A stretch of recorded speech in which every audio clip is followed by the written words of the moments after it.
Bismillahirrahmanirrahim. Assalamualaikum warahmatullahi wabarakatuh. Kembali lagi di channel Pena Pencari Hikmah. Kali ini kita akan bahas penciptaan malaikat maut. Jangan lupa sukai video ini, komen, dan berlangganan, serta bagikan video ini agar bermanfaat bagi semua. Di dalam sebuah kabar dari Nabi Muhammad SAW, ketika Allah menciptakan malaikat maut, ia menutupinya dari para makhluk dengan sejuta penutup. Besar malaikat maut lebih besar daripada langit dan bumi. Dan jika dituangkan semua air lautan dan sungai, maka tidak akan jatuh darinya air setetes pun ke bumi. Ujung timur dan ujung barat dunia ada di hadapannya, seperti meja makan yang mana segala macam makanan diletakkan di atasnya dan diletakkan di hadapan seseorang agar ia memakannya. Lalu ia memakan darinya apa yang ia inginkan. Maka seperti itulah malaikat maut. Ia membolak-balikkan dunia sebagaimana manusia membolak-balikkan sekeping dirham di hadapannya. Malaikat maut diikat dengan 70.000 rantai. Panjang setiap rantai seperti berjalan selama 1000 tahun. Tiada malaikat yang mendekatinya. Tiada yang mengetahui tempatnya. Tiada yang mendengar suaranya. Tiada yang mengerti keadaannya dan kapanpun waktu ia ada. Ketika Allah yang Maha Luhur menciptakan maut atau kematian, dan Allah menguasakannya kepada malaikat maut, maka ia bertanya, "Wahai Tuhanku, apa itu maut atau kematian?" Lalu Allah yang Maha Luhur memerintahkan hijab atau penutup yang masih mengekang makhluk yang bernama maut untuk terbuka sehingga malaikat maut melihatnya. Lalu Allah yang Maha Luhur berkata, "Berdiam dirilah kalian dan lihatlah maut atau kematian ini." Semua malaikat pun terhenti.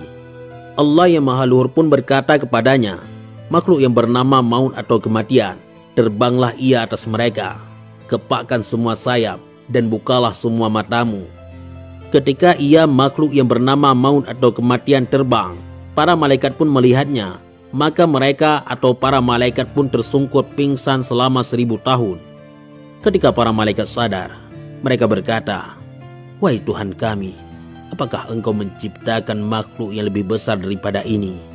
Allah yang Maha Luhur pun menjawab, "Aku yang menciptakannya. Aku lebih agung darinya, dan setiap makhluk akan merasakannya, maut atau mati." Kemudian Allah berkata, "Wahai Israel, genggamlah ia. Aku telah menguasakannya kepadamu." Malaikat maut pun berkata, "Wahai Tuhanku, dengan kekuatan apa aku akan menggenggamnya? Sesungguhnya ia lebih besar dariku." Lalu Allah memberikan malaikat maut kekuatan.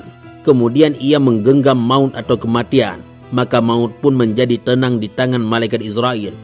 Lalu maut atau kematian berkata, "Wahai Tuhanku, izinkanlah aku sehingga aku menyeru di atas langit sekali saja." Allah pun memberinya izin. Lalu ia menyeru dengan suara yang lantang, "Aku adalah maut atau kematian yang memisahkan di antara setiap kekasih. Aku adalah maut atau kematian yang memisahkan antara suami dan istri. Aku adalah maut atau kematian yang memisahkan antara anak-anak perempuan dan ibu-ibunya. Aku adalah maut atau kematian yang memisahkan antara saudara lelaki dan saudara-saudara perempuannya. Aku adalah maut yang merusak rumah dan bangunan. Aku adalah maut yang meramaikan kubur.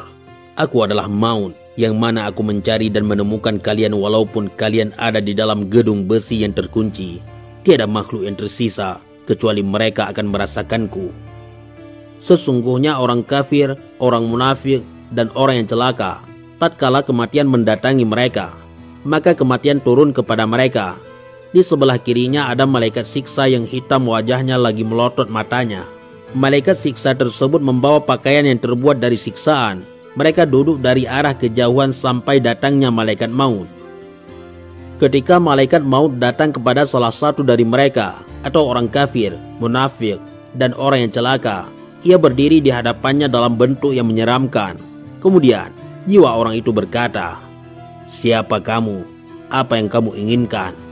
Lalu malaikat maut menjawab, "Aku adalah malaikat maut yang akan mengeluarkanmu dari dunia. Aku akan menjadikan anakmu yatim, istrimu menjadi janda, dan hartamu diwariskan di antara orang-orang yang mewarisimu, yaitu orang-orang yang tidak kamu sukai dalam keadaan hidupmu. kamu tidak melakukan kebaikan untuk dirimu dan akhiratmu. Pada hari ini, aku datang padamu untuk mencabut ruhmu." Maka tatkala orang itu mendengarnya, ia pun memalingkan wajahnya ke arah dinding. Namun ia melihat malaikat maut berdiri di hadapannya. Lalu ia memalingkan wajah ke arah lain. Namun ia melihat malaikat maut di hadapannya sedang berdiri. Lalu malaikat maut berkata, "Apakah kamu tidak tahu aku?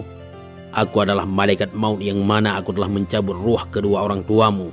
Sedangkan kamu melihat keduanya, dan kamu tidak bisa memberi manfaat atau menolong kepada mereka berdua. Pada hari ini, aku akan mengambil ruhmu, anak-anakmu, kerabat-kerabatmu dan teman-temanmu melihat sehingga mereka bisa mendapatkan nasihat atau mengambil pelajaran darimu. Pada hari ini, aku adalah malaikat maut yang mana aku telah merusak desa-desa atau penduduk-penduduknya yang terdahulu, yaitu orang yang lebih kuat daripadamu, lebih banyak harta daripada hartamu, dan lebih banyak anak daripada anak-anakmu." Kemudian malaikat maut bertanya kepada orang itu, "Bagaimana kamu melihat tentang dunia?" Lalu ia menjawab, "Aku melihat dunia penuh dengan penipuan dan keingkaran." Kemudian Allah yang Maha Luhur menjadikan dunia dalam rupa manusia. Lalu dunia berkata, "Wahai orang yang maksiat atau durhaka, apakah kamu tidak malu? Kamu melakukan dosa di dunia dan dirimu tidak mau mencegah kemaksiatan. Sesungguhnya kamu yang mencariku dan aku tidak mencarimu. Dan kamu tidak membedakan antara halal dan haram. Kamu menyangka bahwa kamu tidak akan berpisah dengan dunia. Maka sesungguhnya aku bebas atau tidak bertanggung jawab darimu dan dari amalmu." Lalu orang itu melihat hartanya jatuh kepada orang lain. Lalu harta itu berkata, "Wahai orang yang maksiat atau durhaka, kamu telah bekerja mencariku dengan cara tanpa hak. Kamu tidak menggunakan dan menyedekahkan aku kepada orang-orang fakir dan orang-orang miskin. Pada hari ini, aku telah jatuh pada milik orang lain." Dan hal itu adalah firman Allah yang Maha Luhur, "Yauma la yanfa'u malun wala banun illa man atallaha biqalbin salim." Yaitu di hari harta dan anak laki-laki tidak berguna kecuali orang-orang yang menghadap Allah dengan hati bersih. Lalu orang itu berkata, "Wahai Tuhanku, kembalikanlah aku supaya aku bisa melakukan amal soleh dalam amal yang telah aku tinggalkan." Demikian Allah yang Maha Luhur berfirman, "Faidza jaa ajaluhum la yastakhiruna sa'atan wa la yastaqdimun."